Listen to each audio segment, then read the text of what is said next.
Hello everyone, আসসালামু আলাইকুম। আমি আজকে শেয়ার করতে যাচ্ছি বরিশালের ঐতিহ্যবাহী তালের গড়গড়া পিঠা। আর এই পিঠাটা বানানোর জন্য প্রথমত তালটাকে সুন্দর করে জাল করে নেব নারিকেল গুড় আর লবণ দিয়ে।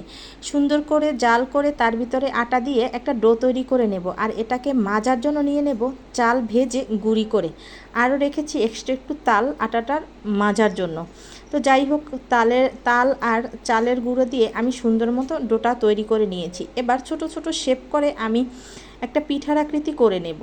যদিও আমাদের সবসময় এভাবে করেই বানাই, আর এজন্য আমিও বানিয়ে নিলাম এভাবে করেই শেপ করে। আর পিঠাগুলো সম্পূর্ণ বানানো হয়ে গেলে আমি প্রথমত নিয়ে নেব একটা রাইস কুকারের বোলের ভিতরে পানি দিয়ে ভালোভাবে ফুটিয়ে নেব। যখনই পানিটা সুন্দরভাবে ফুটে উঠবে তখনই আমি পিঠাগুলোকে দিয়ে দেব। আর পিঠাগুলো দেওয়ার পরে আমি ঢাকনাটাকে খুব সুন্দর করে টিস্যু দিয়ে মুড়িয়ে ছিদ্রটাকে বন্ধ করে দেব। এরপরে 5 মিনিট অপেক্ষা করার পরে পিঠাগুলো কিন্তু হয়ে যায়। আর যে কোনো খাবারই রান্না করার পরে আমার ছেলে যদি বলে আম্মু ইয়ামি টেস্টি হয়েছে, তাহলে মনে করি আসলে এই খাবারটা অনেক সুস্বাদু হয়েছে। আর আমার ছেলে কি বলে সেটাই আজকে শুনুন আপনারা।